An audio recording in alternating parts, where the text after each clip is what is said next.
Salam alaikum khawti, j'espère que vous allez bien.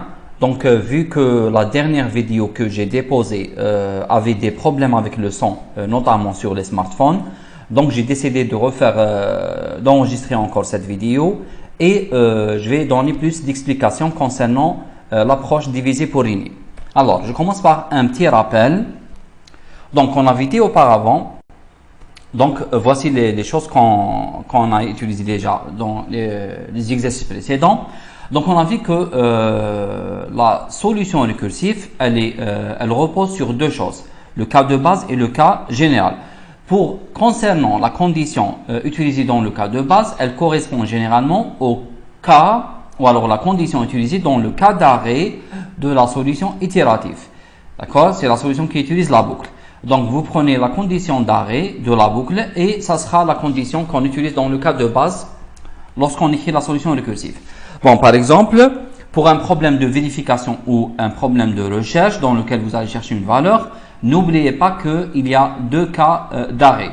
On parle du cas d'échec et le cas de succès. Maintenant, concernant l'action, ça dépend. Donc, si vous avez une fonction, vous allez retourner un résultat qui correspond au cas d'arrêt. Parfois, le résultat il correspond à l'élément net par rapport à l'opération utilisée. Donc, si vous utilisez l'ensemble, le résultat va être l'élément net 0. Et si vous utilisez le produit, donc ça sera l'élément net par rapport au produit, c'est-à-dire 1.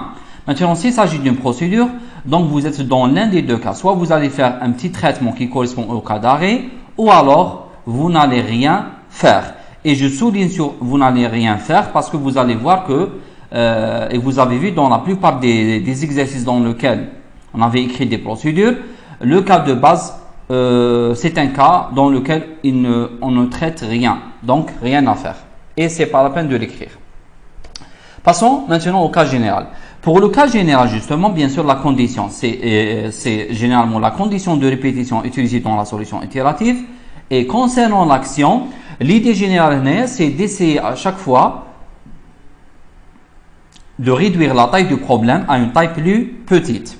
Et là, on utilise deux approches, deux méthodes. La première méthode qu'on avait déjà utilisée lors des exercices précédents. Donc, il faut faire deux choses. Il faut essayer de traiter l'élément courant ou alors la valeur courante, par exemple le ième élément d'un vecteur par exemple, et effectuer un appel récursif pour traiter le prochain élément ou alors la prochaine valeur. Donc, s'il s'agit d'un tableau, donc ça sera le traitement du prochain élément, c'est-à-dire l'élément i-1. Maintenant, il y a une autre approche qu'on va utiliser aujourd'hui, Inch'Allah, et elle s'appelle l'approche divisée pour régner. Passons maintenant à l'exercice 4. Donc, voici l'énoncé de l'exercice 4. Vous avez 4 questions, donc 4 sous-algorithmes, et ça repose sur les vecteurs. Commençons par la première question. Alors, dans la première question, on veut écrire une fonction qui permet de rechercher de façon dichotomique une valeur donnée à partir d'un vecteur. Ça. Alors, je rappelle que pour la recherche, il y a 3 méthodes de recherche. Alors, il y a 2 méthodes qu'on utilise lorsque le tableau est trié et une méthode qu'on utilise lorsque le tableau n'est pas trié. Alors, lorsque le tableau n'est pas trié, on utilise ce qu'on appelle une recherche séquentielle dans un tableau non trié. Et si le tableau il est trié, là, on peut utiliser 2 méthodes. Vous avez la recherche séquentielle et vous avez la recherche dichotomique. D'accord? Alors, faites attention, il y a une recherche séquentielle dans un tableau non trié, recherche séquentielle dans un tableau trié et recherche dichotomique, bien sûr, dans un tableau trié. Alors, les 2 premiers types de recherche, la recherche séquentielle, que ce soit dans un tableau trié ou non trié, on l'a déjà vu lors de l'exercice 2. D'accord? Donc, revoyez juste la solution de l'exercice 2. Vous allez voir comment faire la recherche séquentielle, que ce soit dans un tableau trié ou non trié. Donc, maintenant, on va voir la recherche dichotomique et bien sûr, elle s'applique lorsque le tableau est trié dans l'ordre croissant ou décroissant. L'essentiel doit être trié. Alors, sachez que cette méthode, elle est plus rapide par rapport à la recherche séquentielle. Et qu'est-ce qu'elle fait? Alors, c'est-à-dire l'idée de cette solution, ou alors de cette méthode, c'est à chaque fois, on va diviser l'intervalle de recherche. C'est-à-dire, au lieu de chercher dans tout le tableau, élément par élément, là, on va à chaque fois cibler l'élément qui se trouve au milieu. Et selon la valeur de l'élément du milieu par rapport à la valeur recherchée, soit on va chercher dans la partie gauche ou alors la partie droite. Donc, c'est comme si à chaque fois vous avez un nouveau intervalle de recherche. Et pour cette raison, on utilise deux variables qui représentent la borne inférieure et la borne supérieure de l'intervalle de recherche. Alors, pour l'intervalle de recherche, pour la borne inférieure de l'intervalle de recherche, c'est D. Et pour la fin, c'est F. Donc, à chaque fois, vous avez la valeur de D et de F qui correspond aux positions de début et de fin de l'intervalle de recherche. Ça. C'est quoi? Par exemple, vous allez chercher la valeur 54. Alors, on va calculer l'indice du milieu. Il y a le milieu par rapport D et F, bien sûr. D'accord? Là, par exemple, vous avez F égale à 10, D égale à 1. 10 plus 1, ça fait 11. Div 2, je fais div 2, faites attention, on peut pas avoir une virgule. Donc, div 2 et ça donne 5. Ça veut dire que l'indice du milieu, c'est 5. Maintenant, la prochaine chose, c'est de comparer l'élément qui se trouve au milieu par rapport à la valeur recherchée. Et là, par exemple, je cherche 54 et je remarque que la valeur qui se trouve au milieu, elle est inférieure à 54. Ça veut dire que 54, s'il existe dans le tableau, il se trouve à droite du milieu. D'accord? À droite de l'indice du milieu. Donc, qu'est-ce qu'on va faire, Naya? On va chercher dans l'intervalle qui est en vert. C'est-à-dire, on va déplacer l'indice D vers la position milieu plus 1. D'accord? Et on aura cette configuration. Donc, la prochaine fois, justement, vous avez D qui est égal à milieu plus 1. Donc, c'est 5 plus 1, ça fait 6. Et je calcule de la même manière la valeur du milieu. Milieu entre D et F. Toujours de la même manière. Donc, ça sera D, c'est 6, plus F, c'est 10. Divisé par 2, ça donne 8. Et donc, le milieu, c'est 8. Je compare toujours la valeur du milieu par rapport à la valeur recherchée, 54. Et là, je remarque que la valeur du milieu, elle est supérieure à 54. Donc, ça veut dire que la valeur 54, si elle existe dans cette partie du vecteur, elle sera nécessairement à gauche du milieu. Donc, maintenant, je vais déplacer F vers la nouvelle position, milieu moins 1. Et je vais chercher dans l'intervalle qui est en vert. D'accord? Et je vais avoir cette configuration. À présent, je vais calculer de nouveau la valeur du milieu. Sachant que D c'est 6 et F c'est 7, donc 6 plus 7 divisé par 2, ça donne 6. Donc le milieu se trouve à la 6e position. Je compare la valeur du milieu par rapport à la valeur recherchée. Et je remarque que la valeur du milieu, elle est inférieure à 54. Donc, il faut chercher à droite du milieu. Et pour cela, je dois déplacer le D vers milieu plus 1. J'arrive à cette configuration. À présent, vous avez le D égale à F. Parce que tout simplement, milieu plus 1 égale à F. D'accord?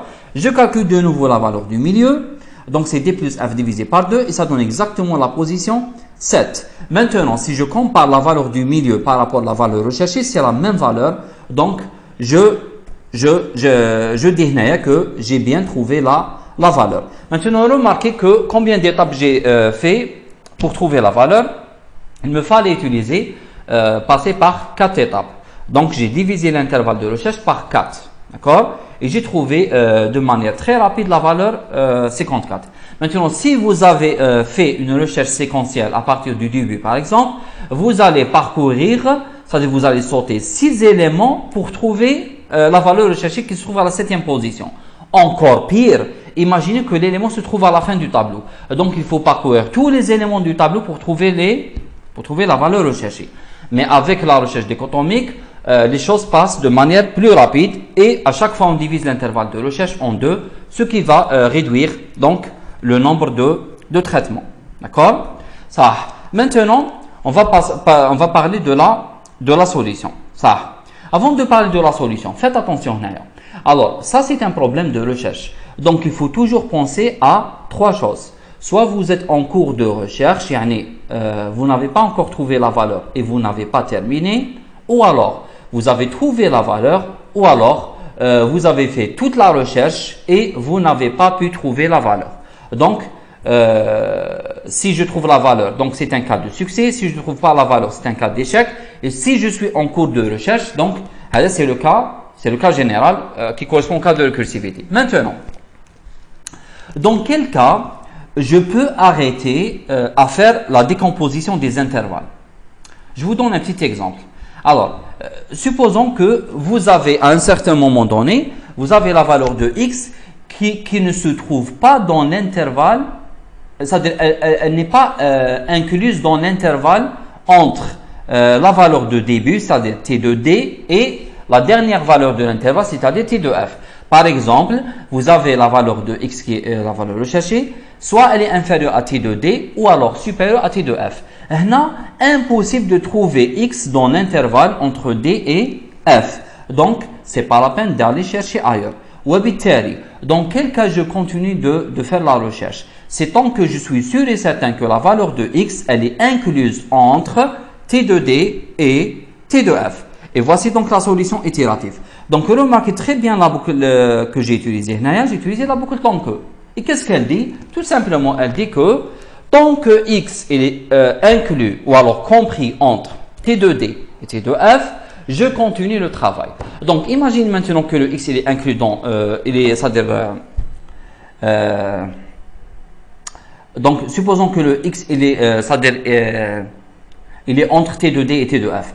Donc, remarquez que la première chose qu'on avait fait tout à l'heure, c'était de calculer l'indice du milieu. À chaque fois, je calcule l'indice du milieu. Ça, je calcule l'indice du milieu de cette manière. C'est d plus f divisé par 2. D'accord? Ça. Maintenant, vous avez 3 cas. 3 cas. Pourquoi 3 cas? Parce que on va comparer entre la valeur du milieu par rapport à x. Et il y a 3 possibilités. Soit vous avez t de milieu qui est égal à x, et ça veut dire que vous avez trouvé la valeur. Et justement, dans notre cas de la fonction, c'est-à-dire on avait le choix d'écrire soit une fonction qui retourne un booléen, vrai ou faux, donc soit la valeur existe ou alors elle n'existe pas, ou alors encore mieux, j'ai choisi de retourner la position. Parce qu'en retournant la position, non seulement vous avez la réponse que la valeur existe ou n'existe pas, mais vous avez même sa position lorsqu'elle existe. Donc c'est une solution 2 en 1. D'accord? C'est un choix qui offre deux avantages. Maintenant, lorsque la valeur du milieu elle est égale à x, donc qu'est-ce que je fais? Bien sûr, je retourne directement l'indice de l'élément qui correspond à la valeur recherchée. D'accord? Je retourne 1000. Sinon, maintenant, si vous avez la valeur du milieu, elle est supérieure à x. Alors, comme j'ai dit tout à l'heure, d'après l'exemple taille, donc si vous trouvez que la valeur du milieu elle est supérieure à x, ça veut dire que x, s'il existe dans le vecteur ou alors le sous-vecteur, il est nécessairement ou se trouve nécessairement à gauche du milieu. Et dans ce cas, qu'est-ce qu'il faut faire? Il faut changer la valeur de f en mettant f reçoit milieu moins 1. Et pourquoi faire ça? Pour chercher dans le sous-vecteur qui se trouve à gauche du milieu. Et le dernier cas, si vous avez t de milieu qui est inférieur strictement à x, dans ce cas bien sûr, donc la valeur recherchée x, elle se trouve à droite du milieu, donc vous n'avez qu'à déplacer la valeur de d en mettant la valeur milieu plus 1. D'accord? Ça. Maintenant, remarquez que j'ai parlé du cas de succès lorsque je trouve la valeur et j'ai parlé des 2 cas qui sont en bleu qui correspondent au cas de recherche en cours. Ça. Mais j'ai pas parlé d'un cas qui manque. C'est le cas d'échec. Supposons que j'ai cherché les valeurs, j'ai fait toutes les opérations nécessaires et j'ai pas pu trouver la valeur. Normalement, je dois retourner quelque chose parce que c'est une fonction. Ça. Alors, dans ce cas, bien sûr, je vais retourner une position invalide. C'est la position moins 1. Et maintenant, la question, dans quel cas je retourne moins 1? Dans quel cas je retourne moins 1? Ça. Alors, suivez avec moi la condition de la boucle. Qu'est-ce qu'elle dit la condition de la boucle? Elle dit tant que t de d inférieur ou égal à x et x inférieur ou égal à t de f, donc tant que la valeur de x elle est comprise entre t de d et t de f, je continue de faire le travail. Mais si je sors de la boucle avant de trouver la valeur, et pourquoi je sors? Je sors soit parce que x il est inférieur à t de d, donc la plus petite valeur de l'intervalle, ou alors x il est supérieur à t de f, c'est-à-dire la plus grande valeur de l'intervalle. Bien sûr, dans ce cas, ça veut dire que c'est pas la peine de continuer et faire la recherche parce que certainement vous n'allez pas trouver la valeur de x entre d et f. Et donc, dans quel cas je retourne la position qui signifie l'absence de la valeur? C'est en sortant de la boucle. Donc, en sortant de la boucle, je retourne moins 1. Et dans quel cas je retourne moins 1? C'est en sortant de la boucle. Qu'est-ce que ça veut sortir de la boucle? Soit vous avez x qui est inférieur à t de d, ou alors vous avez x qui est supérieur à t de f, ce qu'on appelle la condition d'arrêt. D'accord? Ça. Maintenant, pour faire l'appel à cette fonction, je répète encore, c'est une fonction parce qu'elle retourne la position de l'élément. Donc, je vais faire l'appel tout simplement de cette manière. Donc, recherche dichotomique t. Je vais mettre d, je vais initialiser le d par 1 et le f par n. Et vous avez bien sûr le x, la valeur recherchée. Alors, le résultat de l'appel à la fonction, je vais le mettre dans une variable p.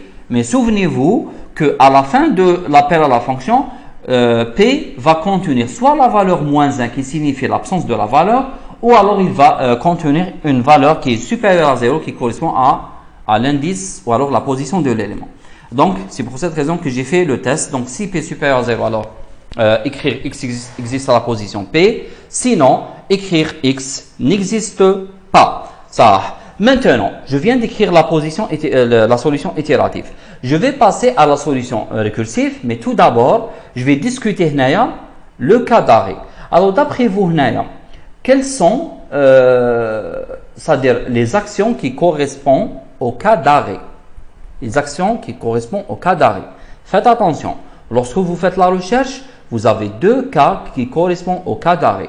Soit vous allez arrêter la recherche parce que vous avez trouvé la valeur, ou alors vous allez arrêter la recherche après avoir visité tous les éléments, ou alors toutes les valeurs possibles, et vous n'avez pas trouvé la valeur. Et donc, c'est exactement ce qui est écrit en vert et ce qui est écrit en rouge.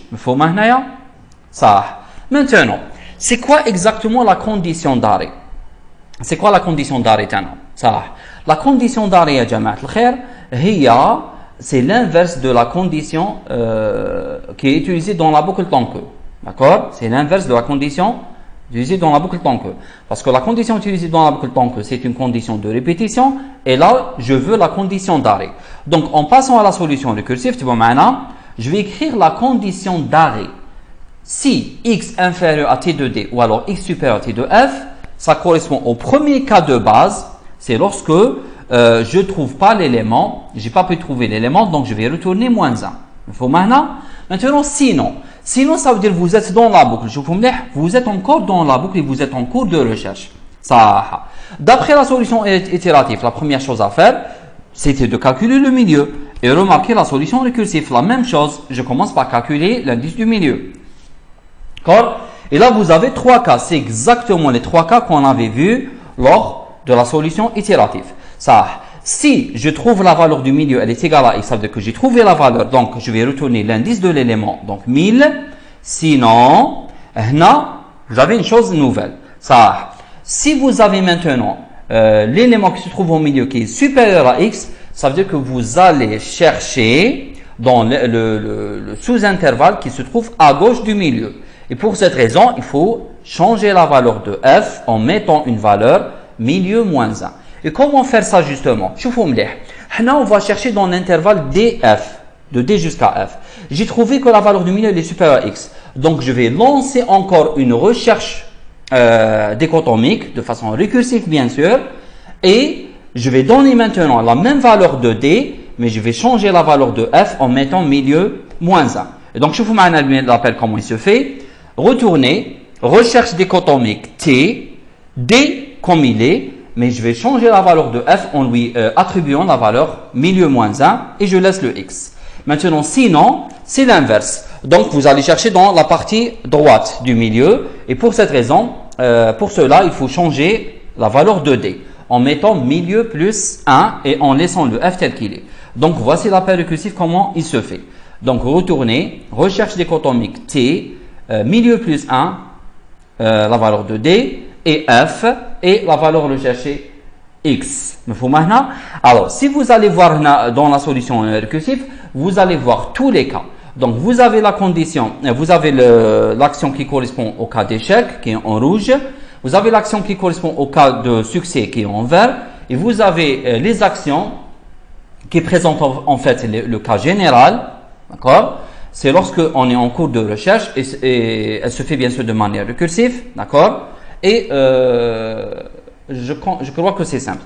Maintenant, concernant l'appel, il se fait de la même manière avec la solution itérative et je peux tester la valeur de P comme j'ai fait avec la solution itérative exactement. Ça. Maintenant, pour bien comprendre la solution, comment elle marche, je vais donner un déroulement. Et je commence par le cas du succès. Donc, supposons que je gère 54 qui existe déjà dans le tableau. Ça. Première étape, vous avez le D qui commence par 1 et le F commence par la taille du tableau, c'est-à-dire 10. Ça. Je calcule l'indice du milieu. Pourquoi? Parce que vous avez 54, il est inclus entre 17 et 93. Donc, Puisqu'il est inclus, donc il y a possibilité de le trouver. Alors, je calcule l'indice du milieu, d'accord? Ça sera 10 plus 1 divisé par 2, ça donne 5. Et je compare la valeur du milieu par rapport à x. Je remarque que la valeur du milieu elle est inférieure à 54, donc il faut chercher dans le sous-vecteur qui se trouve à droite du milieu. Et pour faire ça justement, il faut changer la valeur de d et faire un autre appel récursif de cette manière. Donc je vais changer la valeur de d en remplaçant le 1 par milieu plus 1, c'est-à-dire 5 plus 1 qui donne 6. Et donc vous avez d qui se trouve à la position 6. Ça, je vérifie tout d'abord. Est-ce que le 54 il se trouve toujours entre T2D et T2F? La réponse oui. Je calcule de nouveau la valeur du milieu, 65, et je vais comparer entre la valeur du milieu par rapport à 54. Je trouve que 54 il est inférieur à 65. Ça veut dire que 54 s'il existe, il se trouve à gauche du milieu. Et donc, je vais lancer une autre recherche successive, récursive, en changeant la valeur de f à la valeur milieu moins 1. Je vais avoir cet appel récursif. Donc, remarquez maintenant que f, maintenant, a changé, c'est 7. D'accord? C'est 8 moins 1. C'est milieu moins 1. Maintenant, je compare encore, je vérifie encore. Est-ce que le x recherché, il se trouve encore entre T2D et T2F, entre 52 et 54? La réponse est oui. Ça. Donc, je calcule de nouveau la valeur du milieu. Donc, ça sera 6 plus 7 divisé par 2 et ça donne 6. Ça. Je compare la valeur du milieu par la valeur recherchée. Je trouve que la valeur du milieu est inférieure à 54. Donc, il faut chercher à droite du milieu. Et pour faire ça, il faut changer la valeur de D en mettant milieu plus 1, c'est-à-dire 7. Ça. Le dernier appel récursif, pourquoi j'ai dit le dernier appel récursif? Parce que maintenant, vous avez D égale à F. Alors, je compare, est-ce que la valeur de x elle est comprise entre T2D et T2F? Oui. Je calcule la valeur du milieu. C'est exactement la même chose comme D et F. Est-ce que T2 milieu elle est égale à x? La réponse est oui. Donc, je déclare que le x, puisque x égale à T2 milieu, donc le résultat va être la position de l'élément que j'ai trouvé, qui contient la valeur x, c'est-à-dire 7. Passons maintenant au deuxième cas, lorsque la valeur n'existe pas. Donc, de la même manière, je vérifie tout d'abord, est-ce que le 60 il se trouve entre 17 et 93? Oui. Je calcule l'indice du milieu et je compare. Est-ce que le milieu il est inférieur? Il est également, il est inférieur à x. Donc, x, s'il existe, il se trouve à droite du milieu. Donc, qu'est-ce que je vais faire? Je vais changer la valeur de d et je vais faire un autre appel récursif avec d qui vaut maintenant 6, c'est-à-dire milieu plus 1. Ça. Maintenant, je vérifie encore. Est-ce que 60, il se trouve entre 52 et 93? Oui. Alors, je calcule la valeur du milieu. Ça, la valeur du milieu, ça sera D plus F divisé par 2 et ça donne exactement 8.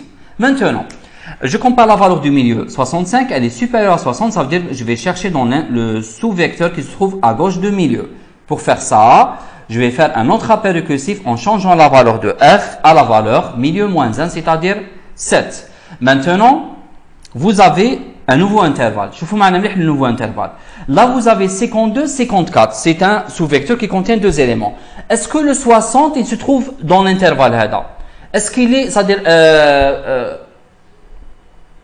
est-ce qu'il est supérieur ou égal à 52 et inférieur ou égal à 54? Non. Il est supérieur à la plus grande valeur dans le sous-vecteur 54.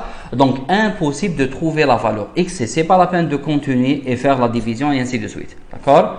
Et donc, puisque je trouve que x est supérieur à t de f, donc je vais retourner l'indice qui correspond à l'absence de la valeur, c'est-à-dire moins 1. Ça. Passons maintenant à la deuxième question. C'est la recherche du maximum. Alors, faites attention. Ce n'est pas la recherche du maximum, mais en fait, c'est la recherche de la position du maximum. D'accord? C'est encore mieux. Ça. Alors, je commence par citer le cas de base. Bien sûr, on ne peut pas rechercher la position du maximum, ni le maximum à partir d'un vecteur vide. Donc, la plus petite taille du tableau qu'on peut avoir pour pouvoir calculer le maximum, c'est un tableau qui contient un seul élément. Donc, le cas de base va correspondre à un tableau qui contient un seul élément. Dans ce cas, vous avez i égale à 1. Ça. Lorsque vous avez i égale à 1, c'est quoi exactement la position du maximum? Bien sûr, c'est le même élément. Donc, on va retourner 1. D'accord? Allez. Le cas général maintenant. Le cas général, ça correspond bien sûr au cas lorsque le i il est supérieur à 1. L'idée c'est quoi? L'idée, on essaye d'écrire recherche max ti en fonction de recherche max ti moins 1. Ça. Maintenant, c'est quoi recherche max ti? Recherche max ti, c'est la position du maximum à partir de la position i jusqu'au premier élément. Et c'est quoi recherche max ti moins 1? C'est la position du maximum à partir de la position i moins 1 jusqu'à 1. Donc, quelle est la différence entre les deux? Quelle est la chose qui est supplémentaire qui se trouve dans recherche max ti et qui ne se trouve pas dans recherche max ti moins 1? في الحقيقة هنايا il manque un élément, c'est t de i. D'accord? Donc هنايا, si je veux parler de recherche max ti, ce n'est rien d'autre que le maximum entre t de i et le maximum parmi les i-1 qui restent. Je répète. Le maximum, avant de parler de la position bien sûr. Alors le maximum parmi i éléments, c'est le maximum entre l'élément courant t de i et le maximum entre le reste des valeurs, c'est-à-dire les i-1 éléments qui restent. Ça. Je vous montrer comment on va faire. Ça. On sait que recherche max t i-1, bien sûr, elle donne la position du maximum à partir de l'élément i-1 jusqu'au premier élément, yani les i-1 premiers éléments du tableau. D'accord? Donc, qu'est-ce qu'on va faire? Ça. Alors, pour trouver la position du maximum à partir de i éléments, il suffit tout d'abord de chercher la position du maximum à partir de l'élément i-1 du tableau t. D'accord? Et c'est-à-dire, ça correspond exactement à la position du maximum parmi i-1 éléments, d'accord? Et ensuite, je compare entre t de i et t de p max. Alors, faites attention. Si p max, c'est la position du maximum à partir de l'élément i-1. Donc, c'est quoi t de p max? Eh bien, t de p max, c'est l'élément qui se trouve à la position qui correspond à la position du maximum parmi i-1 éléments. Donc, t de p max, c'est le maximum parmi i-1 éléments. Donc, qu'est-ce qu'on va faire? Il suffit de comparer entre t de i et t de p max et on va retourner l'indice qui correspond au plus grand élément parmi t de p max et t de i. Donc, شوفوا معنا مليح كيفاش comment on a pu écrire recherche max ti en fonction de recherche max ti moins 1. D'accord? والعلاقة وشنو هي؟ العلاقة c'est que recherche max ti moins 1 vous donne la position du maximum parmi i moins 1 élément, mais il reste le ième élément. Donc il faut comparer entre le maximum parmi i moins 1 élément et l'élément t de i et retourner la position du plus grand élément. Ça. Alors voici donc la solution. Ça, je commence par le cas de base qu'on avait déjà cité lorsque i est égal à 1. Et lorsque i est égal à 1, ça veut dire que soit je suis sur le premier élément, donc il reste un seul élément, ou alors vous avez un sous-vecteur qui contient un seul élément. Ça. Alors, dans ces deux cas, on va retourner bien sûr 1, parce que vous n'avez qu'un seul élément. D'accord? Sinon, ça correspond au cas général. Alors, j'ai dit que la première chose, c'était de calculer P max. P max, c'est quoi? C'est la position du maximum parmi i-1 éléments. Et je calcule ça de manière récursive. D'accord? De manière récursive. Ça. Une fois j'ai effectué l'appel, donc j'aurai normalement la position du maximum parmi i-1 éléments. Deuxième étape consiste à faire la comparaison entre t de i, c'est-à-dire l'élément courant, avec t de p max, c'est-à-dire le maximum parmi i-1 éléments. Et je vais retourner l'indice du plus grand élément. D'accord? Ça. Alors, si vous voyez le traitement que j'ai effectué à ce niveau, d'accord? Et si vous voyez la diapo que j'ai mis, ce que j'ai dit dans la diapo numéro 2, je vous mets un amleh. Qu'est-ce que j'ai dit dans la première méthode, dans le cas général?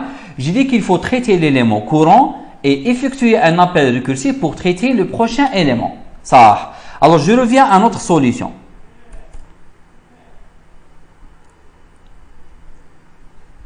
Ça. Donc, pardon, Naya. Non, c'était... D'accord. Donc, normalement 10. Donc, qu'est-ce que j'ai mis dans la solution TAI? Remarquez que j'ai fait les deux choses en fait. J'ai fait un appel récursif pour trouver le résultat à partir du prochain élément. C'est cet appel récursif, c'est Pmax reçoit ainsi de suite. Et j'ai traité l'élément courant. C'est quoi l'élément courant? C'est T de I. Mais comment le traiter? Moi, je veux avoir la position du maximum parmi I éléments. Et j'ai pour l'instant la position du maximum parmi I-1 élément. Donc, il me reste qu'à comparer entre le maximum parmi I-1 élément et l'élément courant T de I. Et retourner l'indice du plus grand élément. D'accord? Ça. Alors, je passe maintenant à la troisième question, le tri par sélection. Ça. Le tri par sélection, il est appelé aussi tri par recherche successive du minimum. C'est-à-dire, à chaque fois, vous allez chercher le minimum.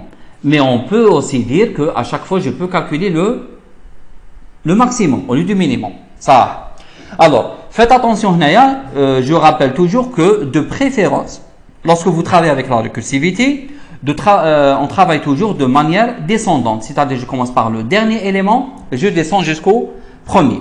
Voici donc le principe du tri par sélection. Ça. Je cherche à trier un tableau. Donc, vous avez un tableau qui n'est pas trié, je vais le trier. Et là, je vais choisir un certain ordre, par exemple l'ordre croissant. Alors, si vous allez choisir l'ordre croissant, ça veut dire qu'au début, vous allez avoir le minimum et à la fin, vous allez avoir le maximum. D'accord? Ça. Alors, l'idée, c'est quoi? On commence à partir de la fin du tableau et notre but, c'est quoi? C'est de rechercher le maximum parmi toutes les valeurs et je vais le mettre dans la énième position. D'accord? Sans écraser l'élément qui se trouvait dans la énième position. Donc, il suffit de faire une permutation. D'accord? Donc, imaginez, vous avez tout le tableau, vous allez chercher le maximum et vous allez le permuter avec le énième élément. Parce que normalement, le premier maximum que vous allez trouver, vous allez le mettre dans la dernière case. Parce que je cherche l'ordre croissant. Ça. Deuxième étape. La deuxième étape, je vais chercher le deuxième maximum. Et faites attention, lorsque je cherche le deuxième maximum, ça veut dire qu'il faut éviter de passer sur le dernier élément. Parce que le dernier élément, c'est le maximum bien sûr. Donc, il faut chercher parmi n-1 valeurs qui restent. Je vais chercher ce qu'on appelle le deuxième maximum.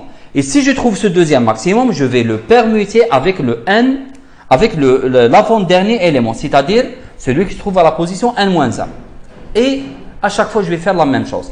Donc, la prochaine fois, je vais chercher parmi n-2 éléments, les n-2 premiers éléments du tableau, un autre maximum, et je vais le permuter avec celui qui se trouve à la position n-2, et ainsi de suite, jusqu'à arriver à la dernière étape. Je cherche le maximum numéro n-1, et je vais le permuter avec le deuxième. Bien sûr, ce n'est pas la peine de parler du premier élément, parce que si vous pouvez trouver tous les maximums, exactement n-1 maximum, donc le dernier élément qui reste et qui se trouve sur la première position, c'est nécessairement le minimum, donc ce n'est pas la peine de le toucher. D'accord? Donc, j'ai dit que dans la première étape, vous allez chercher la position du premier maximum, c'est-à-dire le plus grand élément parmi toutes les valeurs. Et lorsque vous allez le trouver, vous allez le permuter avec le n-ième élément. Donc, faites attention, on commence de la fin et à chaque fois, je descends. Donc, le but de la première étape, c'est de chercher le premier maximum et le mettre à la dernière position. Deuxième étape, vous allez chercher le deuxième maximum. Et lorsque je parle du deuxième maximum, il faut éviter de tester le dernier élément parce que certainement, c'est le maximum. Donc, je parle du deuxième maximum et non pas le premier. Donc, je cherche le deuxième maximum et je vais le permuter avec le n-ième élément. Et je continue de faire ça. À chaque fois, je descends. Et la dernière étape, c'est l'étape n-1 dans laquelle je cherche la position du maximum numéro n-1 et je vais le permuter avec le deuxième. Parce que l'avant-dernier, parce que le maximum numéro n-1, sa position exacte, c'est la deuxième position. Et bien sûr, celui qui reste sur la première position, c'est nécessairement le minimum. D'accord? J'espère que l'idée elle est claire.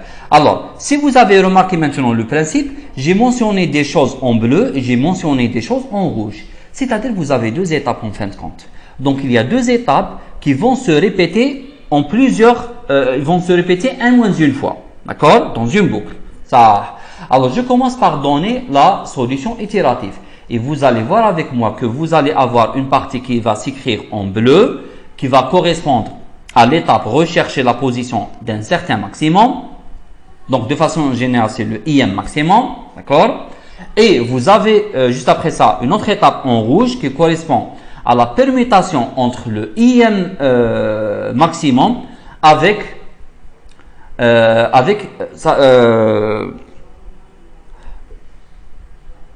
oui, j'ai dit, je vais permettre avec avec un maximum avec le IM élément, d'accord? Et tout ça va se répéter dans une boucle. Donc, c'est bon maintenant la solution itérative. La voici. Donc, voici la grande boucle.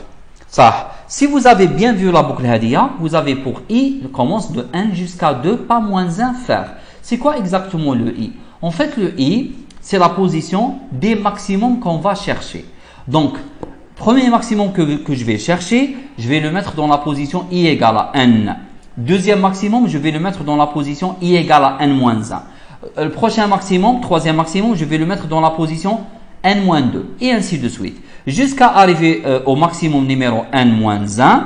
Et je vais le mettre dans la deuxième position. Donc, c'est quoi le I exactement? C'est la position finale du maximum courant.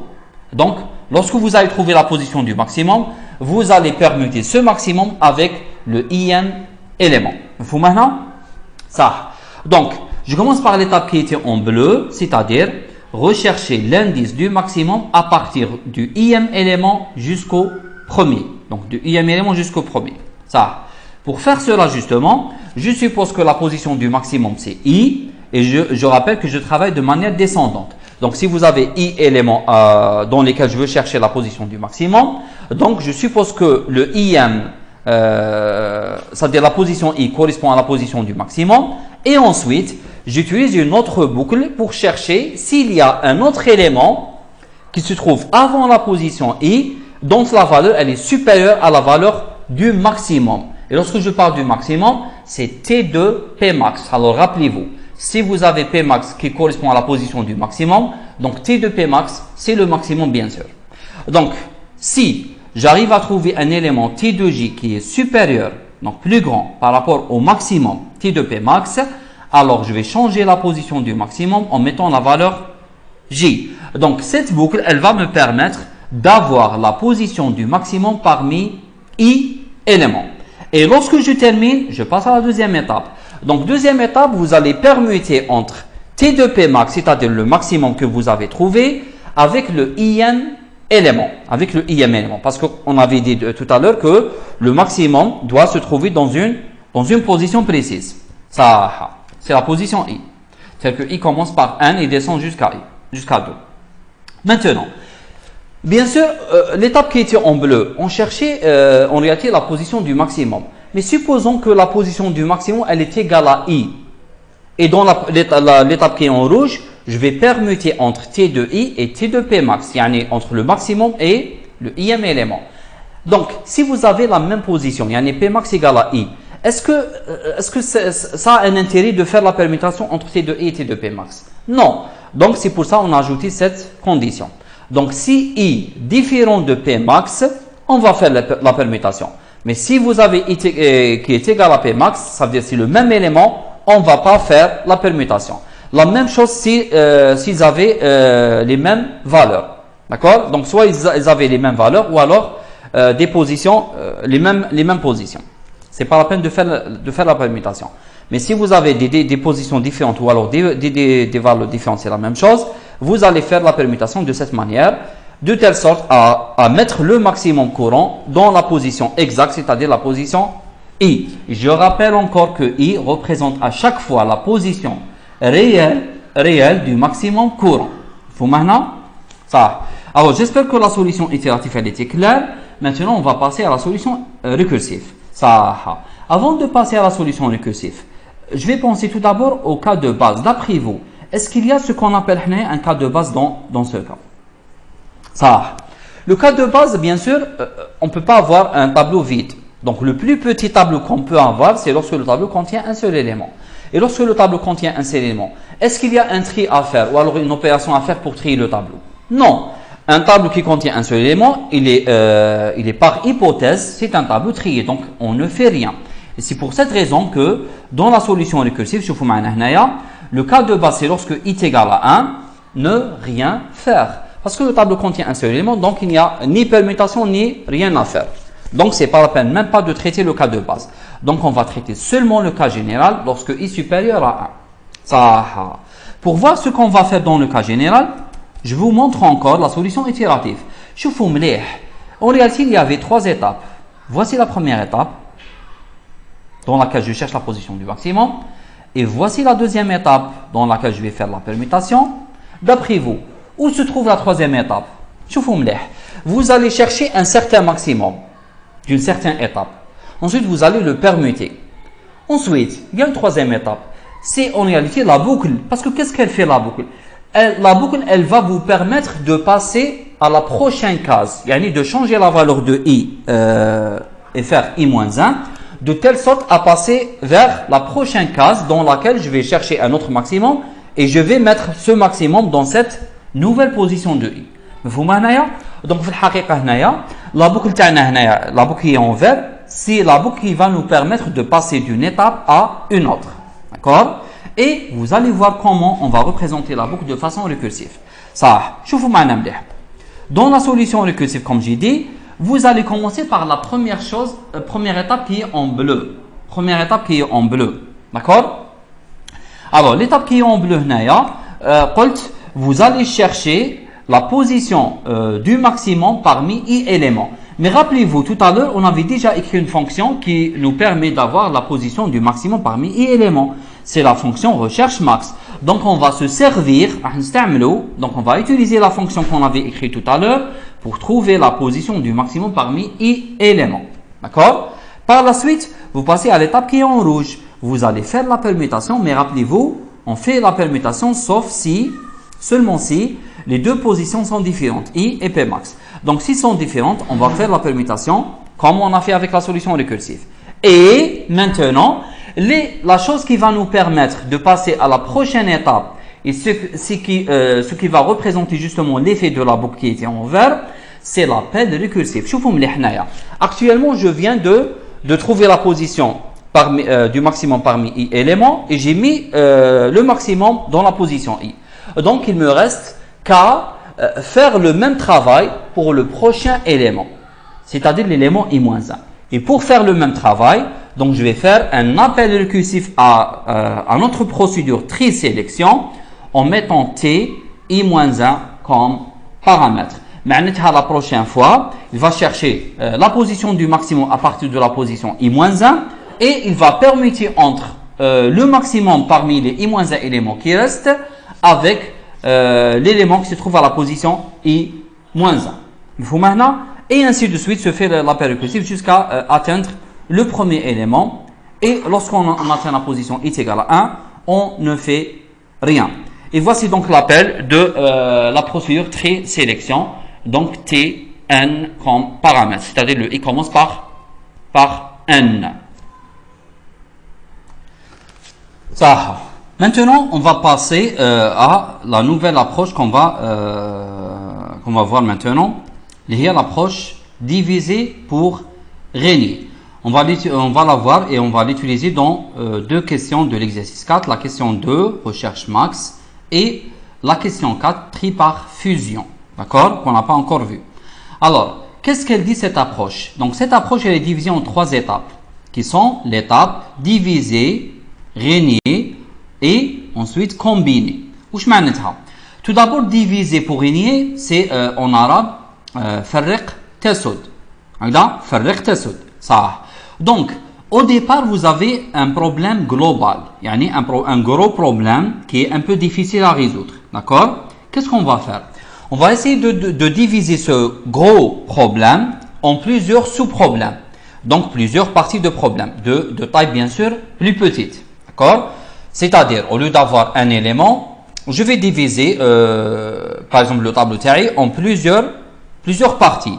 Et chaque partie du vecteur, elle va être de taille plus petite que n. D'accord? Ça. Deuxième étape, pour chaque sous-problème, un sous-problème, C'est-à-dire c'est pratiquement le même problème, mais avec une donnée de taille plus petite. D'accord? On va essayer de trouver une solution de chaque sous-problème. De chaque sous-problème, on va essayer de trouver une solution. D'accord? Et on va faire ça de manière récursive. Yani à chaque fois, je vais diviser la taille de la donnée courante en plusieurs parties. Et à chaque fois, je vais répéter la division, d'accord? Jusqu'à avoir la plus petite taille qu'on peut avoir. D'accord? Et par la suite, ça veut dire à chaque fois, vous allez essayer de trouver la solution de chaque sous-problème. Ça. Et par la suite, vous allez combiner les sous-solutions que vous avez trouvées. D'accord? Vous allez les combiner. Combiner, ça veut dire vous allez les rassembler. Donc, vous allez rassembler toutes les sous-solutions que vous avez trouvées afin de trouver la solution globale. Yani la solution du problème global. Vous m'avez? Donc, elle repose sur 3 étapes. Première étape, diviser, dans laquelle vous allez diviser votre problème en plusieurs sous-problèmes. En réalité, comment se fait ça? Vous allez diviser la donnée en plusieurs parties. Ça. Pour chaque partie, vous allez essayer de trouver une solution pour chaque sous-problème. D'accord? Et cette étape, justement, qui vient au milieu de l'étape Régnier, c'est une étape récursive. D'accord? Et vous allez par la suite combiner toutes les sous-solutions que vous avez obtenues afin de trouver la solution globale. Et vous allez bien comprendre à travers les 2 exemples qu'on va voir maintenant. Donc, je commence par la question 2. Rappelez-vous, c'était une question qu'on avait déjà traitée avec l'autre méthode qui vise à traiter l'élément courant et faire un appel récursif pour traiter le prochain élément. Ça. Alors, on va voir maintenant la deuxième méthode qui utilise l'approche divisée pour régner. Ça. Alors, le principe, le voici. Bien sûr, le principe, la solution récursive, elle repose sur 2 cas. Cas de base, cas général. Pour le cas de base, ça. Le cas de base, faites attention, Naya. Alors, puisque le principe qu'on va travailler avec, c'est un principe qui vise à diviser à chaque fois le vecteur, d'accord? Donc, on va à chaque fois diviser le vecteur en 2 parties. C'est exactement comme on a fait avec la recherche dichotomique, d'accord? Donc, à chaque fois, on va diviser le tableau en 2. Et, comme vous avez vu avec la recherche dichotomique, il y avait 2 paramètres qui indiquent à chaque fois l'indice de début et l'indice de la fin de chaque sous-vecteur courant, d'accord? Ça. Pour cette raison, justement, donc avec notre solution récursive Naya, pour cette question, on va utiliser justement ces mêmes 2 variables, D et F. Donc, je rappelle encore que D, c'est l'indice de début de l'intervalle courant et F, c'est l'indice de fin de l'intervalle courant. Ça.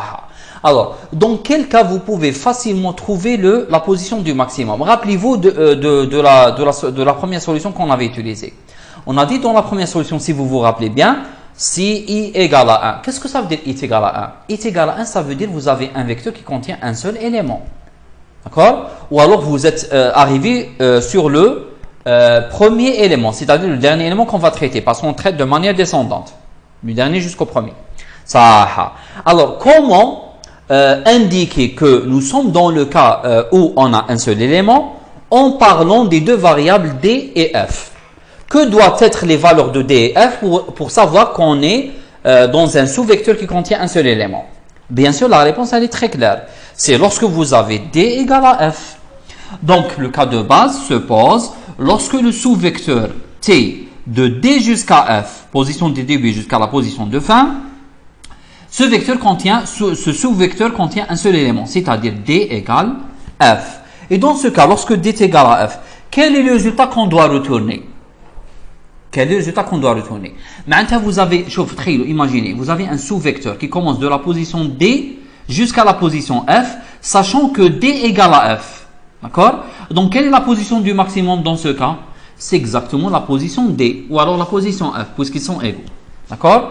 Donc, on va retourner la position D. D'accord? Faites attention, lorsque je parle de T de D jusqu'à F, et lorsque D égale à F, donc, vous n'avez pas forcément D égale à 1. Pas forcément. Donc, vous pouvez avoir un sous-vecteur qui commence de 2 jusqu'à 2.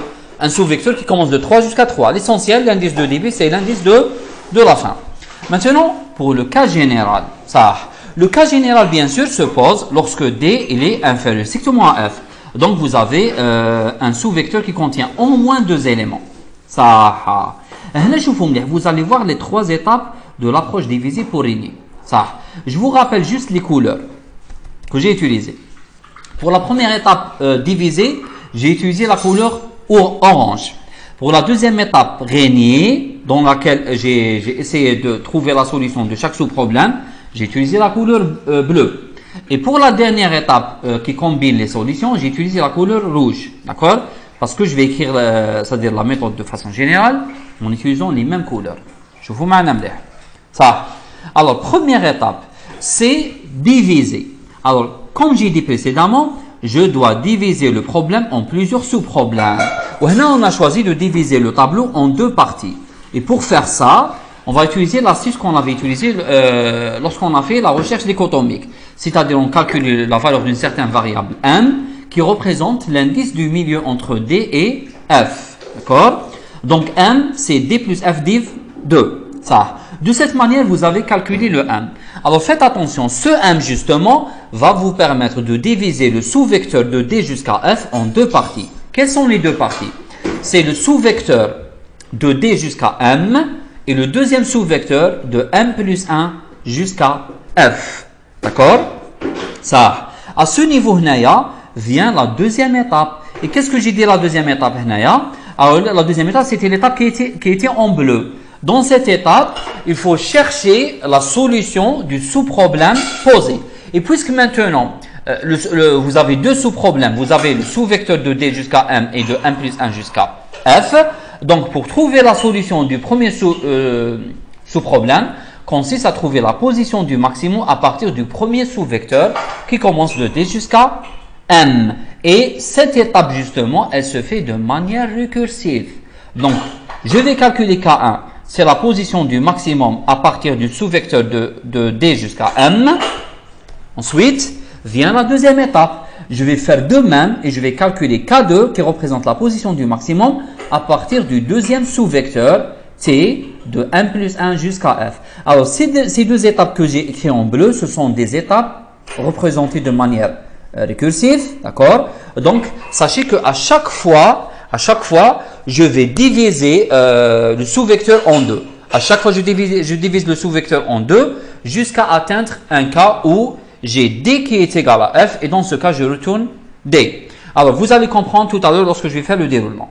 Et la troisième étape, donc, pour l'instant, vous avez trouvé K1 et K2, la position du maximum à partir du premier sous-vecteur et K2, la position du maximum à partir du deuxième sous-vecteur. Et maintenant, il suffit de retourner la position du maximum parmi T de K1 et T de K2, c'est-à-dire parmi le maximum du premier sous-vecteur et le maximum du deuxième sous-vecteur. Parce que T de K1 est le maximum du premier sous-vecteur et T de K2 c'est le maximum du deuxième sous-vecteur. Et n'oubliez pas pourquoi, parce que K1 c'est la position du maximum du premier sous-vecteur et K2 c'est la position du maximum du deuxième sous-vecteur. Alors, vous allez comprendre ça comme j'ai dit à travers un exemple. Alors, voici l'exemple. Donc, comme j'ai dit, vous allez voir les trois étapes.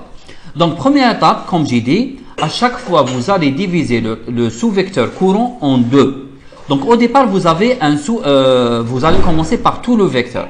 C'est-à-dire d égale à 1 et f égale à n. Dans ce cas, f égale à 4, bien sûr, parce que vous avez 4 éléments. Je vais calculer la valeur de n et grâce à ça, je vais diviser le tableau de série en deux sous-vecteurs. Ça, c'est quoi notre but? Maintenant, notre but, c'est de trouver Pmax. C'est quoi Pmax? C'est la position du maximum parmi tous les éléments du vecteur. Alors, première étape, comme j'ai dit, vous allez diviser le tableau de série en deux sous-vecteurs. Et là, vous allez avoir dans la partie gauche un sous-vecteur et dans la partie droite un autre sous-vecteur. Donc, vous avez deux moitiés. D'accord? Ça. Et pour chaque moitié du vecteur, vous allez justement calculer la position du maximum. Donc, pour le premier sous-vecteur, vous allez calculer la valeur de K1. Et pour le deuxième sous-vecteur, vous allez calculer la valeur de K2. D'accord?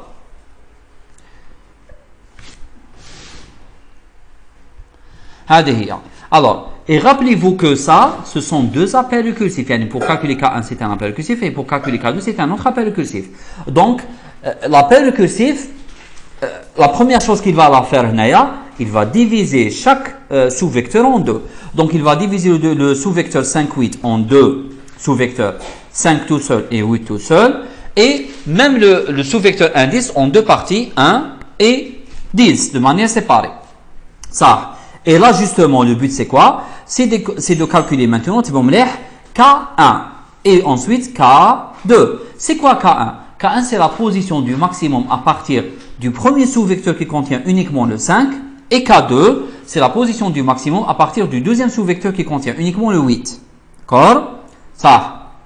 De l'ajustement, remarquez maintenant actuellement que j'ai un sous-vecteur qui contient un seul élément. Mais lorsque vous avez un sous-vecteur qui contient un seul élément, d'après le cas de base, lorsque vous avez D égale à F, là par exemple vous avez D égale à 1 et F égale à 1 parce qu'il s'agit du premier élément. D'accord? Qu'est-ce qu'on va retourner? Bien sûr, je retourne la position de D, c'est-à-dire 1. Donc, ce K1, on vient de le trouver. Donc, j'ai trouvé la valeur de K1, c'est-à-dire la position du maximum à partir du sous-vecteur qui contient 5 seulement. Et de la même manière, je vais calculer la valeur de K2. Cette valeur, je parle de cette valeur. Ça, puisque ce vecteur contient un seul élément, vous avez D égale à 2 et F égale à 2. Donc, je vais retourner directement 2 et donc je vais retourner 2. Et pour cette raison, vous allez trouver K2 égale à 2.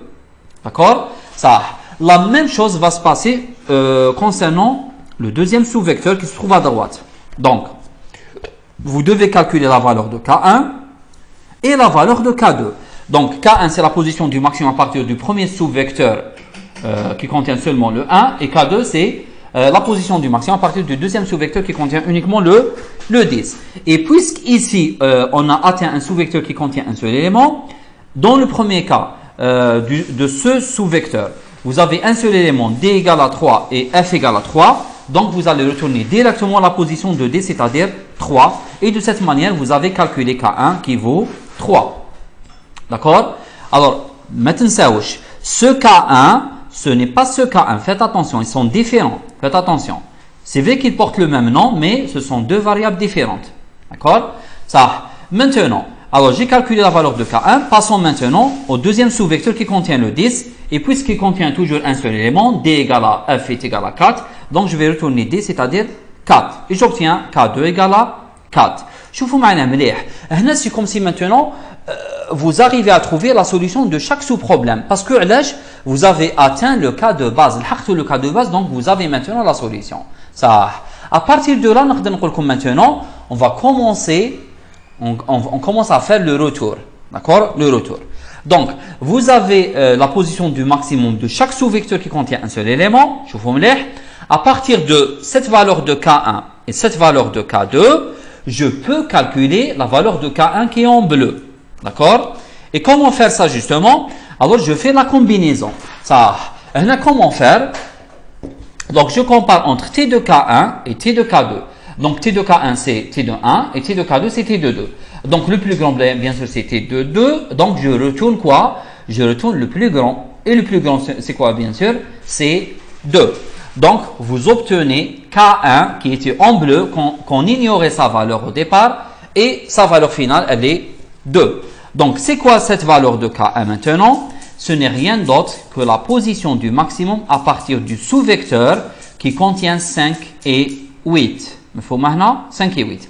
Alors, de la même manière, va se passer les choses avec les deux sous-vecteurs 1 et 10. Alors, je compare entre T de K1 et T de K2, donc entre T de 3 et T de 4, et je remarque que le plus grand c'est T de 4, donc je retourne l'indice de T de 4, c'est-à-dire 4. Et ça correspond à la valeur de K2, qui n'est rien d'autre que la position du maximum à partir du sous-vecteur qui contient 1 et 10. Et je continue de la même manière, je vais faire encore un retour. Et maintenant, je vais comparer entre T de K1 et T de K2 pour voir quel est le plus grand et retourner l'indice du plus grand. Donc, le plus grand, bien sûr, c'est T de K2 qui correspond à T de 4. Et donc, je vais retourner l'indice de l'élément qui contient la valeur 10, c'est-à-dire 4. Et ce qui va correspondre à la valeur de P max qu'on connaissait pas au début, mais c'est exactement la position du maximum de tout le vecteur. Alors, voici maintenant la solution récursive. Ça, on commence par le cas de base, c'est très simple. Lorsque d égale à f, vous allez retourner directement d. Maintenant, sinon, cas général, d est nécessairement inférieur à f. Alors, rappelez-vous les étapes de l'approche divisible pour régner. Il y avait l'étape en orange, en bleu et l'étape en rouge. Alors, l'étape qui était en rouge, c'est l'étape qui permet de diviser le vecteur en deux. Et comment on peut diviser le vecteur, le sous-vecteur en deux? En calculant m. Donc, première chose, l'étape divisée, je vais calculer la valeur de m. m égale d plus f divisé par 2. D'accord? Et cette valeur de m va me permettre de diviser le sous-vecteur courant en deux sous-vecteurs. Deuxième étape, c'est l'étape qui est récursive, qu'on avait appelée étape divisée. Ça, dans ce cas, qu'est-ce que je vais faire? Je vais essayer de trouver la solution de chaque sous-vecteur. Alors, rappelez-vous que vous avez deux sous-vecteurs. Le sous-vecteur de d jusqu'à n et deuxième sous-vecteur de n plus 1 jusqu'à f. Donc, je vous montre comment on va faire. Je vais calculer la position du maximum à partir du premier sous-vecteur de d jusqu'à m. D'accord? Ensuite, je vais calculer K2, la position du maximum à partir du deuxième sous-vecteur qui commence de n plus 1 jusqu'à f. Et vient maintenant l'étape finale dans laquelle je vais combiner les deux solutions, c'est-à-dire K1 et K2. Donc, pour trouver la position du maximum. Donc, ça sera nécessairement soit K1 ou K2. Et pour le savoir, il suffit de comparer les éléments T de K1 avec T de K2 et je retourne bien sûr l'indice de l'élément le plus grand. Donc, si T de K1 supérieur à T de K2, donc vous retournez K1, sinon vous allez retourner K2. Et voici comment se fait l'appel. Donc, P max reçoit recherche max T1 N. Alors, pour bien comprendre la solution, maintenant je vais vous donner le déroulement en termes d'appel. Alors, suivez avec moi. Supposons que vous avez ce vecteur. À droite, vous avez la solution qu'on avait déjà écrite. Et on commence. Ça.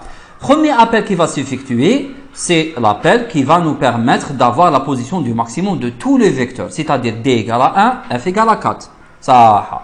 Voici le rectangle qui va normalement contenir toutes les opérations qui vont s'exécuter à partir de cet appel.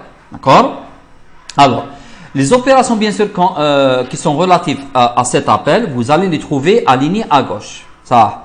Première chose, d'après la solution Tana, puisque vous avez d qui est différent de f, alors première chose, on va calculer m. Parce qu'on va rentrer dans le sinon. Ça, je calcule m. C'est 1 plus k divisé par 2, ça donne 2. Deuxième étape qui est en bleu, vous allez calculer k1.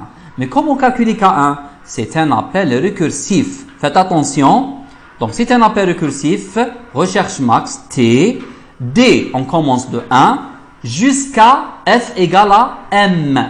M. Et comme M, c'est 2, donc de 1 jusqu'à 2. D'accord? Ça c'est quoi maintenant? Ça, c'est un appel récursif. Faites attention. C'est un appel récursif. C'est-à-dire, je ne peux pas continuer à calculer K2 et faire le test si sans connaître la valeur de K1. Donc ça c'est un appel récursif, c'est-à-dire je vais quitter un moment le premier appel récursif qui est en violet et je passe au premier appel qui est en bleu. Ça. Pour cet appel justement, voici ce qui va se passer dans ce nouveau rectangle. Ça. Alors, je compare D et F, ils sont différents, je passe au sinon. Ça. Alors faites attention, n'oubliez pas maintenant que D c'est 1 et F égale à 2 parce que je suis sur le nouveau appel. Ça. Je calcule M. M c'est 1 plus 2 divisé par 2. Et donc, vous allez avoir 1. Ensuite, selon la solution, vous allez calculer K1. Faites attention, ne confondez pas ce K1 avec ce K1. Alors ce K1, c'est un appel récursif qui se fait à l'intérieur du deuxième appel récursif qui est en bleu. D'accord, celui-là. D'accord? Et cet appel récursif, le deuxième appel récursif, il se trouve à l'intérieur du grand appel récursif. Faites attention. Ça. Alors, je calcule K1 maintenant, nouvelle valeur de K1, et ça sera la position du maximum à partir du premier sous-vecteur de D jusqu'à M. Et comme M égale à 1, donc de D1 jusqu'à F égale 1. Ça. Maintenant, qu'est-ce que ça veut dire T de D1 jusqu'à F égale 1? Ça veut dire que vous avez un seul élément. Et donc, vous tombez dans le cas de base de la solution récursive. C'est lorsque vous avez D égale à F. Et lorsque vous avez D égale à F, quel est le résultat? vous allez retourner D. Donc, remarquez avec moi, je vais retourner D qui est égal à 1. C'est le cas de base. Ça veut dire là, j'ai terminé avec cet appel récursif et le résultat c'est 1. Maintenant, puisque j'ai terminé avec cet appel récursif, rappelez-vous que cet appel récursif n'était qu'une partie de cet appel récursif. Donc, il faut passer maintenant et calculer la valeur de K2 de la même manière. Alors, même maintenant, K2 c'est un appel récursif qui va se baser sur la deuxième partie du deuxième sous-vecteur. Donc, de 1 plus 1, c'est-à-dire 2, jusqu'à f qui est égal à 2. Et cette fois-ci, vous avez d égale à f toujours. Donc, le résultat, ça sera exactement d, c'est-à-dire 2. Vous voyez maintenant? Et ainsi se termine cet appel récursif. Alors, regardez très bien.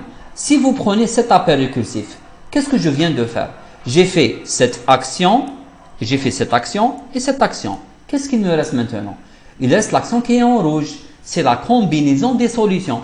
Donc, vous avez la solution du premier sous-vecteur qui contient uniquement le 5. Solution du deuxième sous-vecteur qui contient uniquement le 8. Maintenant, je vais combiner et je vais comparer entre T de 1 et T de 2. C'est-à-dire T de K1 avec T de K2. Et je vais retourner la position du maximum parmi les deux.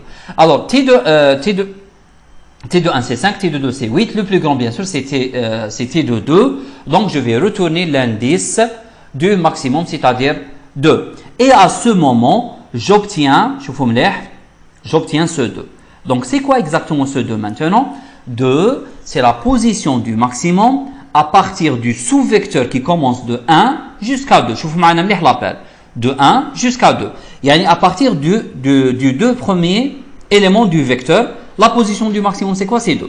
C'est bon? Ça. Donc, j'ai terminé avec cet appel récursif. C'est bon? OK. Maintenant, je reviens au plus grand appel récursif. Qu'est-ce que j'ai fait pour l'instant? Remarquez que j'ai fait la première action. J'ai calculé M. Et j'ai fait le premier appel récursif pour calculer K1. Maintenant, il me faut calculer K2. K2 de quoi? Je vous montre. K1, c'était pour calculer la position du maximum de 1 jusqu'à 2. Mais maintenant, le sous-vecteur courant c'est de 1 jusqu'à 4. Alors, j'ai calculé la position du maximum de 1 jusqu'à 2, mais il me manque encore la position du maximum du deuxième sous-vecteur de 3 jusqu'à 4. D'accord? De 1 plus 1 jusqu'à f. Ça. Et dans cet appel, justement, vous allez chercher la position du maximum à partir du deuxième sous-vecteur de 3 jusqu'à 4. Et vous allez avoir exactement ce que j'ai fait avec K1. Donc, première des choses, il va me calculer M. Ça sera 3 plus 4 divisé par 2, et ça donne 3. Deuxième chose, il va lancer un appel récursif pour calculer K1. D'accord? De D jusqu'à M. Notre D, c'est 3 et notre M, c'est 3. Donc, c'est un appel récursif D3, F3. D'accord? Et quand vous avez D est égal à F est égal à 3, donc il va retourner directement la position de D, c'est-à-dire 3. Alors, j'ai terminé de calculer K1, le premier sous-vecteur du sous-vecteur 3, 4, de 3 jusqu'à 4, et je lance maintenant l'appel pour calculer K2, qui est la position du maximum à partir du deuxième sous-vecteur, qui commence à partir de 1 plus 1 jusqu'à F. Notre F actuellement, c'est 4, d'accord? Et notre 1, maintenant, c'est 3, donc 1 plus 1, ça fait 4. Donc, ça vous donne un appel récursif de 4 jusqu'à 4. D'accord? Toujours, vous avez le même indice D et F, ils sont égaux. Donc, vous allez retourner l'indice D, c'est-à-dire 4.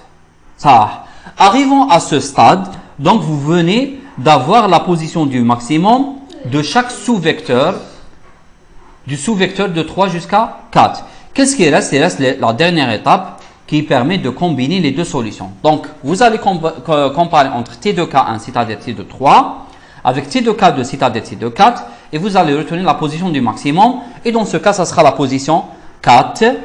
D'accord? Et donc, la position 4, c'est exactement la position du maximum à partir du deuxième sous-vecteur qui commence de 1 jusqu'à 10. Et on arrive maintenant, si vous allez voir le grand rectangle vert, le plus grand rectangle vert, vous allez remarquer les choses qui sont alignées à gauche. J'ai calculé M, j'ai calculé K1, j'ai calculé K2. Dernière chose, il faut faire l'instruction qui est en rouge. Donc, vous allez comparer entre T de K1 avec T de K2 et vous allez retourner l'indice du plus grand élément, c'est-à-dire, dans ce cas, c'est le maximum entre t de 2 et t de 4 et ça sera nécessairement t de 4 selon notre exemple. D'accord?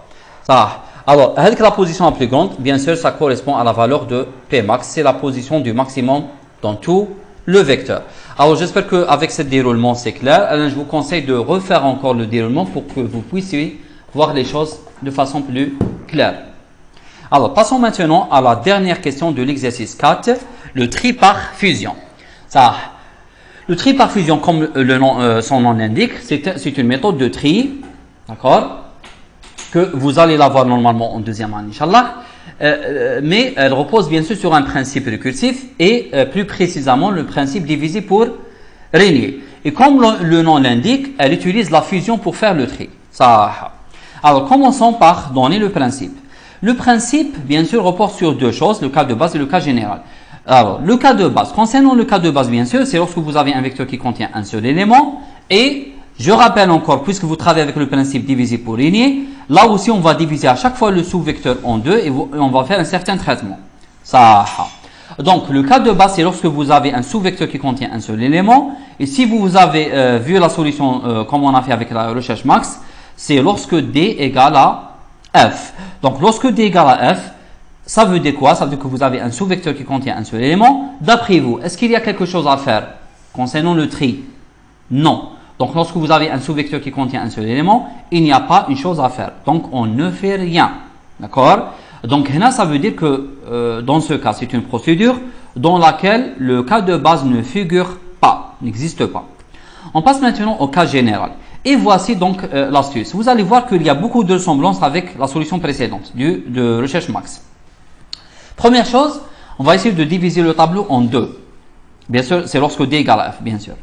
Alors, première étape, je vais diviser le sous-vecteur en deux. Sous-vecteur de D jusqu'à F en deux, en calculant la valeur de 1. Deuxième étape. Alors, en divisant le vecteur en deux, vous allez obtenir deux sous-vecteurs de D jusqu'à 1 et de 1 plus 1 jusqu'à F. Ça. Qu'est-ce qu'on va faire, Naya? On va essayer de régner sur chaque sous-vecteur. On va essayer de trier par fusion chaque sous-vecteur. Et ce sont des appels récursifs. Trier le sous-vecteur de D jusqu'à 1 et le sous-vecteur de 1 plus 1 jusqu'à F. D'accord? Et ces deux étapes, bien sûr, comme j'ai dit, ce sont des étapes récursives. Et faites attention, ils vont faire en sorte qu'à chaque fois, ils vont diviser chaque sous-vecteur en deux. À chaque fois, vous allez diviser en deux, en deux, en deux, jusqu'à aboutir à avoir des sous-vecteurs, où chaque sous-vecteur contient un seul élément.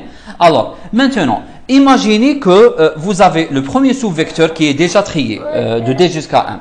Et le deuxième sous-vecteur de 1 plus 1 jusqu'à F qui est déjà trié.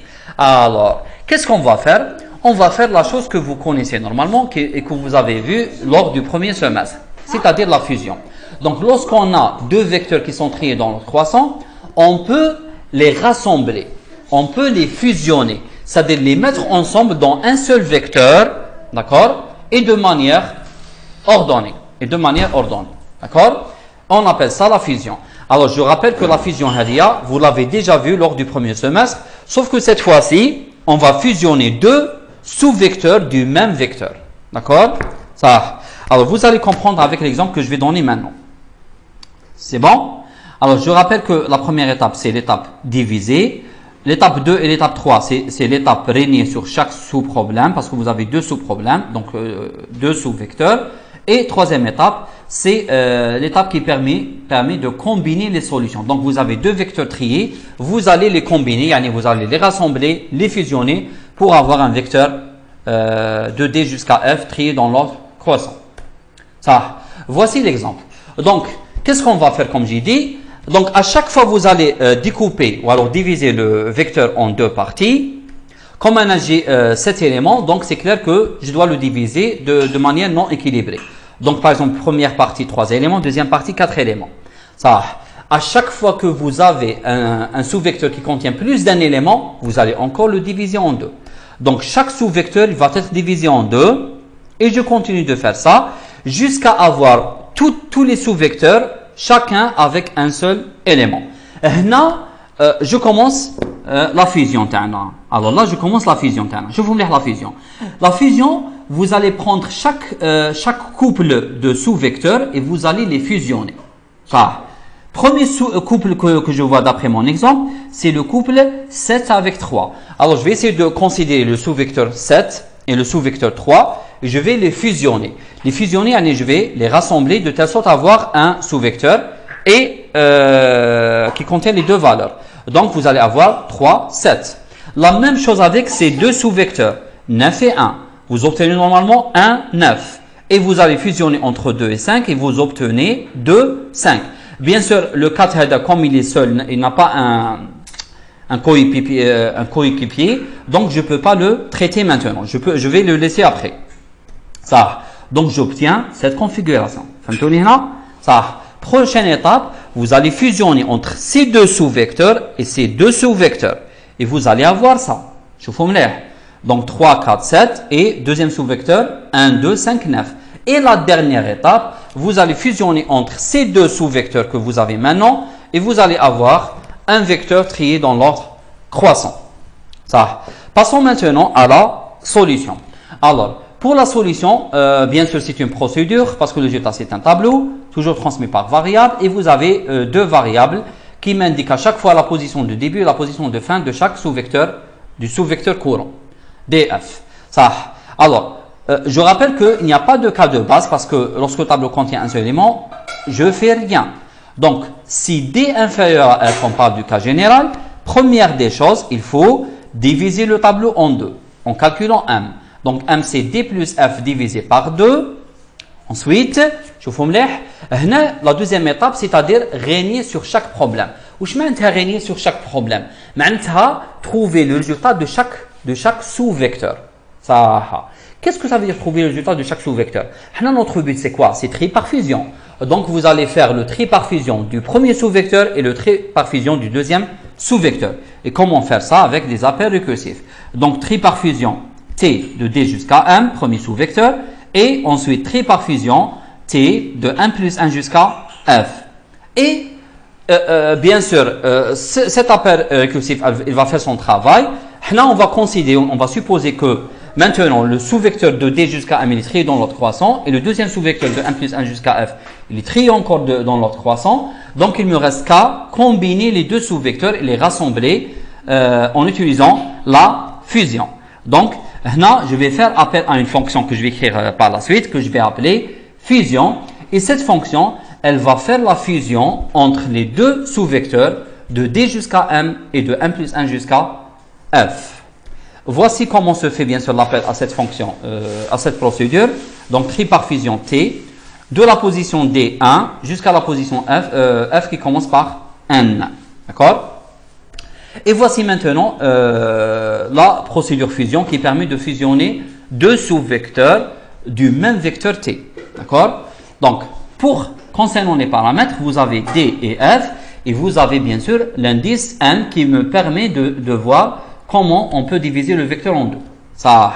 Alors, imaginez la chose. Vous avez deux parties d'un sous-vecteur. Une partie du vecteur divisée en deux. Donc, la première partie de la position D jusqu'à M et la deuxième partie de 1 plus 1 jusqu'à F. Alors, ces deux parties se trouvent sur le même vecteur. Je vais les fusionner. Bien sûr, pour les fusionner, ça veut dire qu'il faut les rassembler et les trier dans l'ordre croissant. Ça. C'est difficile de le faire avec un seul tableau parce que vous risquez d'écraser des valeurs. Donc, comment on va faire? On va utiliser un autre vecteur qui s'appelle TMP. Donc, ce vecteur TMP, je vais l'utiliser pour fusionner les deux sous-vecteurs de D jusqu'à M et de 1 plus 1 jusqu'à F. Ça, comment je vais travailler. Alors, tout d'abord, les indices que je vais utiliser. Alors, l'indice I, c'est l'indice que je vais utiliser pour le vecteur TMP que je vais construire. C'est la fusion entre les deux sous-vecteurs. L'indice I1, c'est l'indice du premier sous-vecteur. Bien sûr, il commence par D. Et vous avez I2, l'indice du deuxième sous-vecteur qui commence à partir de M1. Ça, voici la boucle à utiliser. Donc, tant que I1 n'a pas dépassé l'indice du dernier élément du premier sous-vecteur M, et I2 n'a pas dépassé l'indice du dernier élément du deuxième sous-vecteur F, je continue à faire le travail. Alors, le but de notre travail, c'est quoi? À chaque fois, vous allez comparer un élément du premier sous-vecteur et un autre élément du deuxième sous-vecteur, et vous allez à chaque fois prendre le minimum parmi les deux et le mettre dans le vecteur TMP. et ce que je viens de faire ici. Donc si T de I1 inférieur à T de I2, vous allez copier T de I1 dans TMP de I, vous allez avancer I1 pour que la prochaine fois je compare avec un autre élément de T1 du premier sous-vecteur. Sinon, vous allez prendre l'élément du deuxième sous-vecteur, donc T de I2, vous allez le mettre dans TMP de I et vous allez avancer I2. Bien sûr, dans les deux cas, vous devez avancer l'indice de TMP parce que dans les deux cas, vous allez copier un élément dans TMP de I. D'accord? Donc, soit vous allez mettre I reçoit I plus 1 dans les deux cas, dans le si et dans le sinon, ou alors vous allez l'écrire une seule fois, mais après le fin si, parce que dans les deux cas, je dois avancer le I. Maintenant, lorsque vous allez sortir de cette boucle, sachez que impérativement, vous allez tomber dans une situation où vous avez déjà copié tous les éléments d'un des deux sous-vecteurs et l'autre pas encore. Il reste encore des éléments à copier. D'accord? Ça. L'idée, c'est quoi? L'idée, c'est que, puisque je suis sûr que un des deux sous-vecteurs, j'ai terminé de copier tous ces éléments et l'autre pas encore, alors vient ici justement la deuxième étape dans laquelle je vais copier les éléments qui restent à partir du sous-vecteur dont je n'ai pas encore copié tous ces éléments. Et donc, s'il s'agit du premier sous-vecteur, donc j'écris tant que I1 inférieur ou égal à M, à chaque fois je copie T de I1 dans TMP de I, j'avance I1 et I, et j'écris une autre boucle pour traiter même le cas lorsqu'il y a encore des éléments du deuxième sous-vecteur qui ne sont pas encore copiés. Et je copie donc T de I2 dans TMP de I, j'avance I2 et j'avance I. Et je rappelle encore qu'il va faire soit la première ou alors la deuxième boucle, mais pas les deux. Impossible qu'il traite les deux, d'accord? Parce que la première boucle que j'ai utilisée, la grande boucle, elle va, c'est-à-dire je vais être sûr et certain que si je sors de cette boucle, soit parce que I a dépassé M ou parce que I2 a dépassé F. C'est-à-dire soit j'ai terminé de copier le premier sous-vecteur ou alors j'ai terminé de copier le deuxième sous-vecteur. C'est l'un des deux, mais pas les deux. D'accord? Ça. À présent, vous avez déjà, vous venez de construire le vecteur TMP par fusion des deux sous-vecteurs de D jusqu'à M et de M jusqu'à F. Qu'est-ce qu'il reste à faire? Notre but, c'était pas de faire la fusion, non. C'était de faire la fusion, mais sur le même tableau T et non pas sur un autre tableau. Maintenant, actuellement, la fusion, elle se trouve sur un autre tableau auxiliaire qui s'appelle TMP. Donc, dernière étape, il faut copier les éléments de TMP dans le tableau T, mais faites attention, de la position D jusqu'à la position F. Et donc, voici la boucle à utiliser. D'accord? Pour simplifier, j'ai utilisé deux indices différents. Je n'ai pas voulu utiliser un seul indice. Bon, bien sûr, ça existe avec un seul indice, mais je n'ai pas voulu compliquer la chose. Donc, j'ai essayé de travailler avec, c'est-à-dire avec une boucle pour qui utilise l'indice J du tableau T, parce que je connais parfaitement son indice de début et son indice de fin, c'est de D jusqu'à F. Et l'autre indice du vecteur TMP, je connais bien sûr l'indice de son début, mais pour avoir l'indice de sa fin, il faut faire un calcul. C'est F moins D plus 1. Faites attention. Alors, pour ne pas se soucier de la taille de TMP, du vecteur TMP, j'ai voulu travailler avec une boucle pour qui utilise l'indice J du tableau T, parce que je connais parfaitement son indice de début, c'est D, et son indice de fin, c'est F. Et vous trouvez ici qu'avec cette solution, le J, l'indice de T, il est traité de manière automatique. Il avance avec la boucle pour de manière automatique. Par contre, l'indice de TMP, il est géré de façon manuelle. Donc, il commence par 1 et à chaque fois, il avance par 1. Alors, j'espère que cette méthode, cette solution, cette procédure fusion, elle était claire. Et je vous conseille donc, si vous avez des problèmes avec la solution de fusion, essayez de revoir la solution que vous avez déjà vue lors du premier semestre. Et pour terminer, je vous conseille de revoir, essayer encore de faire le déroulement de cette dernière question en essayant de dessiner à chaque fois les sous-vecteurs et l'intervalle bien sûr de chaque sous-vecteur et voir comment ça marche et avec le temps vous allez arriver à comprendre. Alors, bonnes vacances Inch'Allah et profitez de ces vacances et essayez de bien vous organiser et on se voit Inch'Allah le plus tôt possible. Salam alaikum.